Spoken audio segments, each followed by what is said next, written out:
Hello, my brothers and sisters.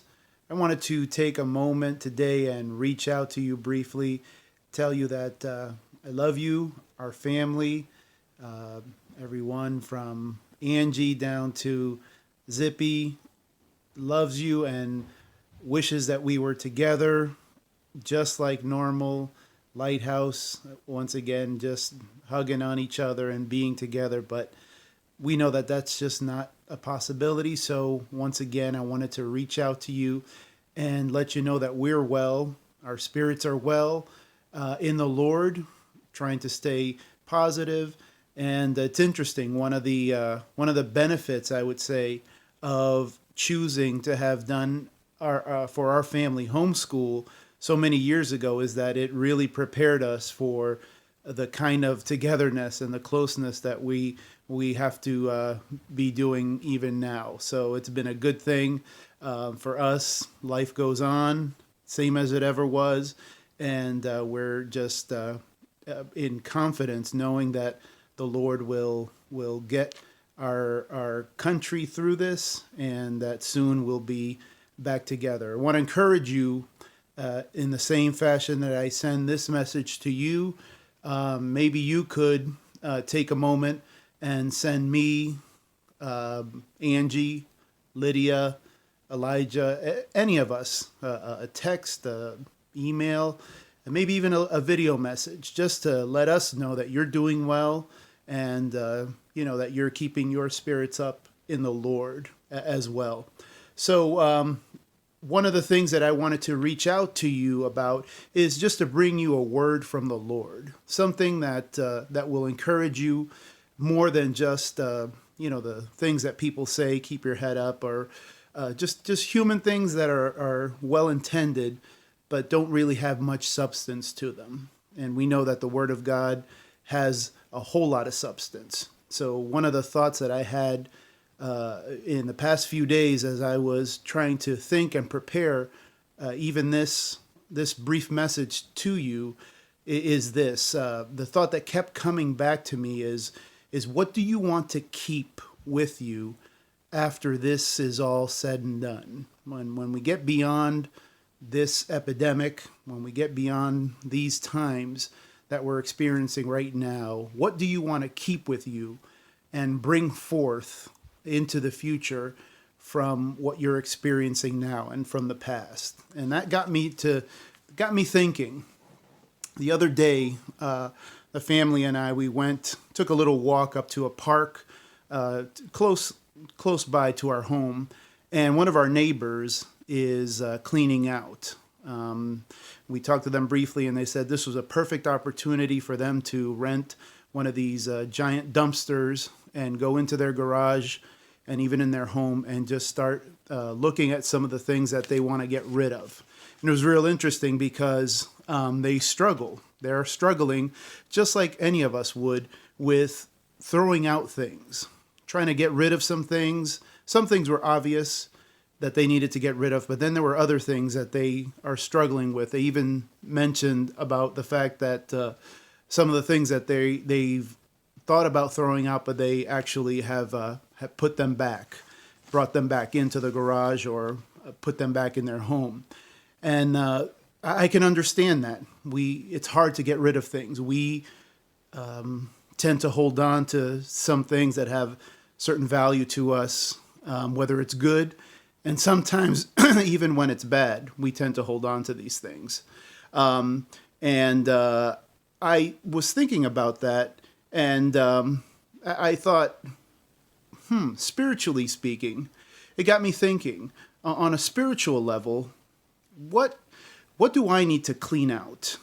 What do we all need to consider, even in a time like this, where we have time to think and ponder our lives and what's going on in our lives?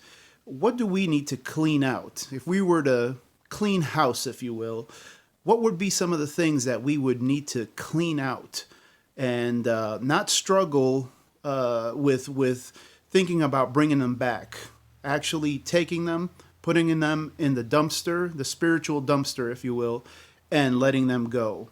And so I was brought to the passage in 1 Peter First Peter chapter 2, and I encourage you to turn to it, read it yourself, read the chapter, and it's very simply, it starts off with that very thought. And if you will, I'll read it to you. And the version I'm reading here is the Message from Eugene Peterson. And it says this, very literally, verse 1. So clean house. Make a clean sweep of malice and pretense and envy and hurtful talk. Get rid of it. Clean house. And I thought about that. Malice and bitterness and anger, and pretense, meaning fakeness, pretending when it really isn't. And I thought of things like gossip, unforgiveness, maybe even trauma, things from the past that we have like pieces of luggage or maybe some clothes that we think we're going to get back into and we never do, and they're just sitting in our closets.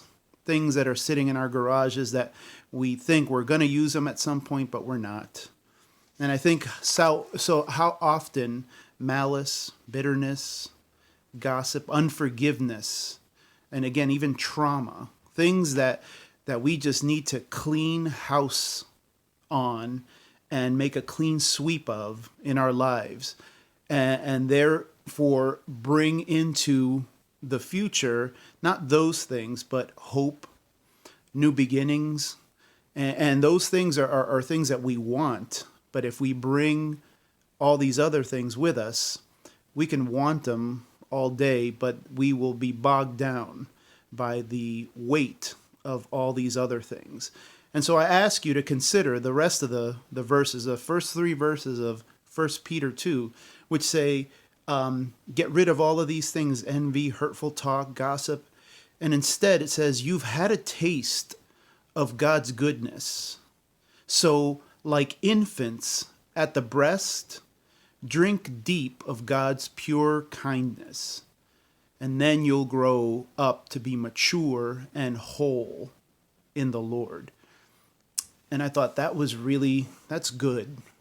And so I ask you to think about that in this brief little message to you, and in the time that you have, rather than just distract yourself with movies and all kinds of things, which again I'm not saying don't watch a movie or don't do entertaining things, but if rather than sit in fear and in worry and in hopelessness, perhaps you could take this time and clean house in your spirit, in your mind, in your heart, and ask yourself, Lord, what are the things that even under these circumstances, maybe I can use these terrible circumstances to pause, reflect, and to begin to make a cleansing of my life. Lord, if you would clean me, show me by your Spirit what those things are, and I would leave them here, throw them in the dumpster where they belong, and move forward after all the recovery, when it's all said and done, when we get beyond, with new beginnings, real hope, and an ability to do something great for the Lord if we're not bogged down by the weights of the past. I say all this, my brothers and sisters, because I love you, because I want, as we return to our normal, to our church in the days and weeks to come, I want you to come back fresh, refreshed, and ready for big things, and not weighed down by the things of the past. So I love you. I really do hope to hear from you soon.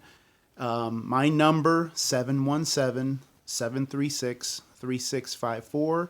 You can text me, email. My name, Hernandez Fedor @aim.com. You can always reach out to me. And anyway, all our information, it's on the church list. So we really love you. In the name of the Lord, I wish blessings and safety upon you. Take care.